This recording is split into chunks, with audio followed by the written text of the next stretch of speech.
Hello students, welcome back to Excel Maths. Here we're going to be discussing type 4, where type 4 of expanding brackets, where you're going to be getting both the brackets negative. So say for example x minus 3 and the other bracket is x minus 7. So what we have in here, both brackets negative. What we do, exactly the same thing. So to get these type of to really fix the concept, it's very easy to understand, but without practice, after a few days you will feel like you will start making mistakes. So it's best to log the understanding by practicing. So you can just go through the description box to check out the worksheets. So first term of the first bracket multiplies with the entire bracket. So we're going to be writing x and then the entire second bracket, x times x minus 7.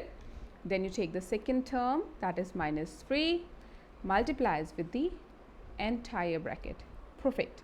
So what we're going to do in here, it's just expanding single brackets, no? X times x gives us x squared, x times minus 7 gives us minus 7x. Minus 3 times x gives us minus 3x.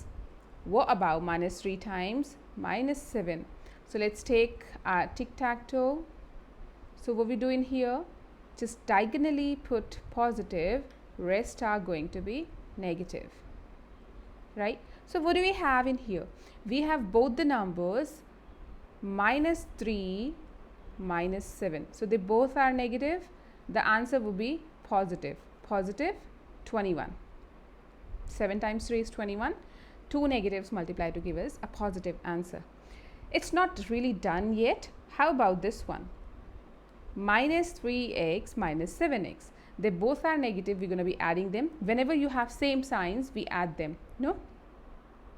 So x squared.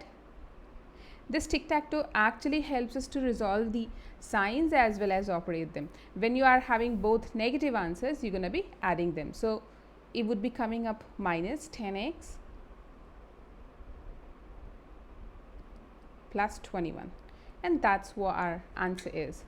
Let's have a quick shocker discussion. So what we're going to be having in here, our question is x minus 3, x minus 7. What we do, just write x squared, take both the numbers, it's minus 3 minus 7 and minus 3 minus 7. We first are going to be two negatives, add them, the answer comes minus 10. So minus 10x, the middle term, and then multiply them. Minus 3 times minus 7 gives us positive 21. So write in there. See, we've got the same answer. Hope that makes sense. See you soon. Take care.